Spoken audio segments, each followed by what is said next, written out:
Zame je eno od osrednjih vprašanj letošnjih volitev tudi vprašanje ugleda parlamenta in mesto doma slovenske demokracije v našem političnem sistemu. Utrjuje se namreč vtis, da je v zadnjih 4 letih vladna koalicija torpedirala ugled parlamenta na najnižjo točko v zgodovini mlade slovenske demokracije. Prav zato, ker je ta zgodovina kratka in naš parlamentarizem še premalo zakoreninjen, je potrebna toliko večja skrbnost za ugled parlamenta in s tem demokracije. Zato pa mora parlament postati osrednje mesto kakovostne družbene razprave, ne pa zgolj glasovalni stroj za verifikacijo vladne politike. Postati mora mesto združevanja okoli za skupnost pomembnih vprašanj, ne pa mesto polarizacije po preživetih ločinah strankarskih in ideoloških delitev. Parlament je zato mesto, kjer bi se morala odpirati temeljno vprašanje življenja in sobivanja v skupnosti. Šele resen dialog o teh vprašanjih, katerega skupni imenovalec bi moral biti iskanje najboljših rešitev, ne glede na pedigre predlagatelja, bi predstavljal začetek restauracije ugleda in zaupanja državnega zbora.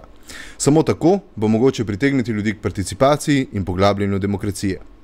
Demokracija namreč ni le glasovanje na volitvah vsaka 4 leta, ampak odprta možnost sodelovanja pri vseh za posameznika ali posameznico pomembnih vprašanjih. Eno od jeder premislekov o reformi Evropske unije je približevanje unije državljanom. Tudi Lizbonska reformna pogodba, ne glede na njeno usodo v pričo irskega referendumskega ne, predvideva približevanje unije državljanom prav preko poudarjene vloge nacionalnih parlamentov pri sprejemanju zakonodaje skupnosti. Ironično, v našem primeru torej preko organa, ki je že tradicionalno na eni najnižjih stopenj zaupanja med vsemi institucijami. Parlament moramo zato vrniti v središče slovenske politike in se spomniti, da je to najvišji organ demokratične oblasti, da je parlament od državljank in državljanov akumulirano zaupanje za vodenje javnih zadev.